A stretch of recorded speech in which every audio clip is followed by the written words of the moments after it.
जो भी कृषि बिल को लेकर जो आंदोलन है ये बड़ा हो रहा है, उसका प्रमाण दिख रहा है। आपकी सरकार भी लगातार बातचीत कर रही है, इसके बीच विपक्ष भी अपने तरीके से पूरे मामले को बुनाने की कोशिश कर रहा है। इसमें भी कोई दो राय नहीं है, इसमें भी कोई दो राय नहीं है। एपीएमसी एक्ट पर क्या स्टैंड था, क्या स्टैंड अब है, वो सब दिख रहा है। लेकिन सवाल है कि किसानों को आपको समझाना है, सुलह का रास्ता आपको निकालना है। अब आप सरकार है, कांग्रेस के पुराने कागज कब तक दिखाते रहिएगा सर? मैं नहीं दिखाऊंगा। अगर आप राजनीतिक चर्चा ना करती, गौरव वल्लभ ना पूछते सवाल, तो मैं नहीं दिखाता। आप किसानों की बात कर लेते हैं, मंजिल मिल ही जाएगी, बात करके ही सही। गुनहगार तो वो है जो अराजकता की बना रहे हैं दही।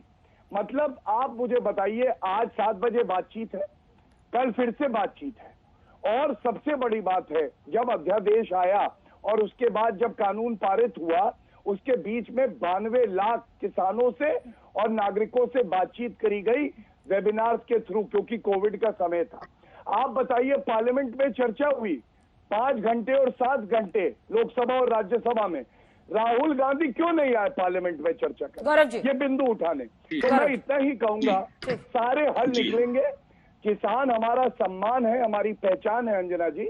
और आप देखेंगे, आज 7 बजे की बैठक आपका चैनल बता रहा है, और कल जो बैठक होगी उसके बाद सब समझ जाएंगे। ठीक है, गौरव भाटिया जी जो कह रहे हैं उसका जवाब गौरव वल्लभ जी। वो ना समझ। और ये स्मृति जी ने भी कहा था कि राहुल गांधी जब कृषि बिल पर चर्चा हो रही थी क्यों नहीं आए? जी, इन्होंने कहा कि हमने कंसल्टेशन किया और एक डाटा आंकड़ा दिया अंजना जी, या तो हो सकता है गलत दे दिया हो, तो अगर गलत दे दिया हो तो सुधार ले। इन्होंने कहा 96 लाख। 96 लाख का मतलब होता है 1 करोड़ में 4 लाख कम।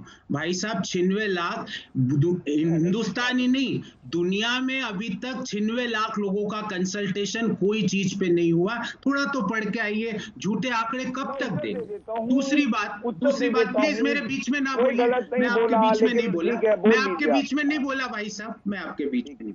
फिर इन्होंने कहा कंसल्टेशन। मैंने तो आज तक की रिपोर्ट दे दी अंजना जी।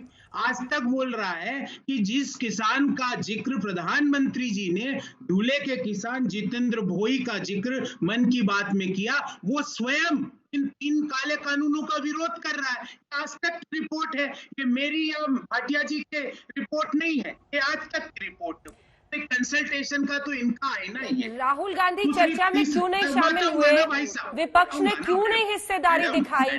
मैडम बताऊंगा। फिर इन्होंने कहा एमएसपी के बारे में।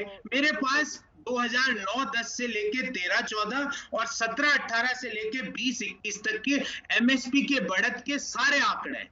आपको जान के आश्चर्य होगा अंजना जी, यूपीए 2 के दौरान ज्वार में एमएसपी 70.4% बढ़ी, तो आज 54%। गेहूं में 25% यूपीए 2 के दौरान एमएसपी बढ़ी, तो आज 13.8%। कपास में 48% एमएसपी बढ़ी, तो आज 37%। धान में 33% यूपीए 2 के दौरान एमएसपी बढ़ी, जो आज 20%। अब सवाल आपका अंजना जी, क्योंकि मेरे सवालों का तो जवाब नहीं मिला कि स्वामीनाथन आयोग का नाम लेके झूठ तो बोलते हो, एमएसपी लिख दोगे तो क्या फर्क पड़ेगा, इनका जवाब नहीं मिला। पर मैं इनके सारे सवालों का जवाब दूंगा। अंजना जी, इस समय ये कृषि कानूनों का लोकसभा में डिस्कशन हो रहा था। राहुल गांधी जी अपनी माता का इलाज कराने के लिए कोई दूसरे देश में गए हुए थे। इसमें कोई गलत काम किया क्या अंजना जी? आपकी और मेरी माँ बीमार हो जाए तो क्या आप आज तक से लोगे कि नहीं अंजना जी? बिल्कुल नहीं। इस तरह की पर्सनल प्राइवेट चीजें जो होती हैं, ठीक है, आपने साफ कर दिया, स्पष्ट कर दिया, अच्छी बात है। लेकिन इससे पहले कि हम आगे बढ़े, अब देखिए गौरव वल्लभ जी, सवाल ये भी है ना कि बीजेपी अपनी तरफ से तो पूरे के पूरे उनके शीर्षस्थ नेता है, मुख्यमंत्री से लेकर मंत्री सब आ रहे हैं आज सामने। 2 मुख्यमंत्री, हम जल्दी से आपको सुना देते हैं, फिर इस पर रिएक्शन लेंगे।